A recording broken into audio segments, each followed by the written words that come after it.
Hindi kudita ang dahilan sa kaso ng mga miyembro ng Senate Majority Bloc ayon kay dating Senator Antonio Trillanes. May komento rin siya sa inihihirit na remote voting sa Senado. Narito ang Agenda Weekend Report ni Joash Maliban.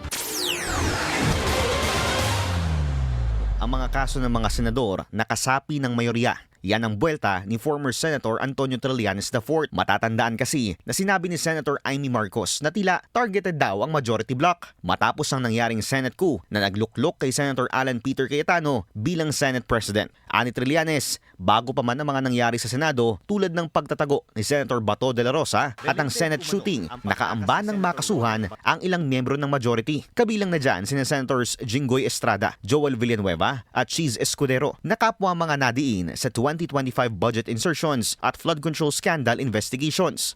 Kung titignan nyo, re-reviewin ng mga kababayan natin yung mga developments dyan sa kaso na yan, even before nag-assume si Alan Cayetano as Senate President, ano na yan, lumalabas na yan yung mga progreso niyang kaso na yan. Ngayon, talagang natsyempo lang. Pero hindi pwedeng sasabihin nila na inimbento yung mga kaso na yan dahil dito sa mga nangyari sa Senado.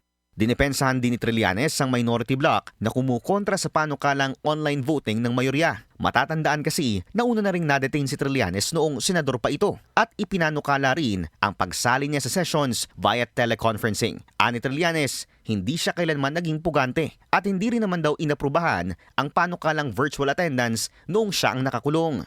Yung sa akin, nung ipinanukala, nung nakakulong ako, hindi yun inaprubahan. Kasi nga hindi swak doon sa mga pangangailangan. Kahit na ako ay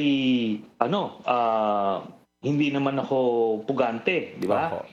Yung ganun din yung kay Senator Laila de Lima, pinanukala pero hindi pa rin inaprubahan.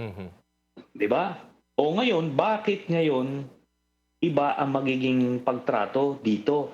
Sa isang Facebook post kahapon, sinabi ng majority allied na si Attorney Jimmy Bondoc na 7 senador daw ang posibleng ipakulong. Lahat aniya galing sa mayorya. Kasalukuyang pinaghahanap ng mga otoridad ang kliyente niyang si Senator Bato dahil sa ICC warrant na kinahaharap nito, kaugnay ng kanyang naging papel sa madugong gera kontra droga ng Duterte administration. Nakabinbin naman ng isang arrest warrant para sa kasong plunder ni Senator Jinggoy. Habang kasalukuyan ding nahaharap sa isang ombudsman investigation sina Senators Escudero at Villanueva. Nakabinbin din ang kasong isinampa ng Securities and Exchange Commission laban sa magkapatid na sina Senators Camille at Mark Villar dahil sa alleged insider trading at iba pang corporate irregularities sa kanilang kumpanya. Habang nahaharap naman si Senator Robin Hood Padilla sa isang obstruction of justice complaint mula sa CADG dahil sa umano'y pagtulong nito kay Senator Bato na umiskapo sa Senado noong madaling araw ng May 14.